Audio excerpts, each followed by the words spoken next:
You hear the word negligence, but many people don't know what that means. Negligence simply means careless. In the law, I handle negligence cases, which means the failure to use that degree of care that a reasonable person would use under the same or similar circumstance. So there's different standards of negligence. When you're driving a vehicle, you have to use the highest degree of care, that degree of care that a very careful person uses under the same or similar circumstance. Notice I said very careful. That's the highest level, driving a car. But there's other standards that are different, are lower standards. And I'll give you some examples. You owe a lower standard of care, for instance, to a trespasser than you do to an invitee on your property. So that standard for negligence is different. When I handle a personal injury case, the first thing we analyze is what degree of care did the defendant owe you, the person that caused you harm? And it's different in different cases. For medical negligence, malpractice, you have to have a doctor testifying and writing out first that the standard of care was violated, that the doctor didn't do what is reasonable under those circumstances, and that it caused damages.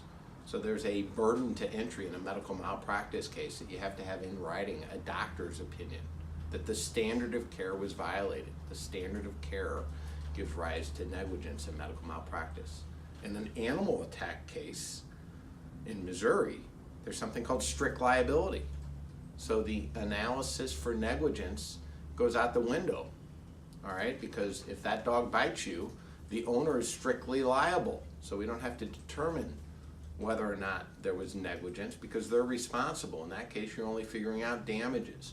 So negligence means carelessness. That's why everyone says the law is based on what is reasonable.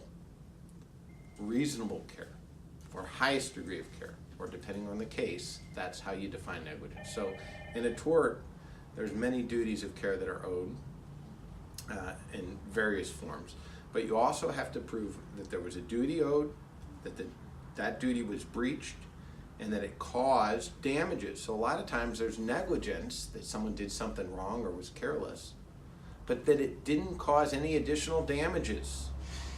Okay, so you have to analyze if someone did something wrong and you never got any medical treatment and it didn't change your life at all, even though they were negligent, you probably don't have a tort case because you don't have any damages, which would be the amount of money that's owed. So if a car hits you and does no damage to your car at all and you never get any medical care, although they were negligent because they hit you, you don't have any damages and you don't have a case. Now if the bumper's crushed in and you have a herniated disc in your neck, now you have damages.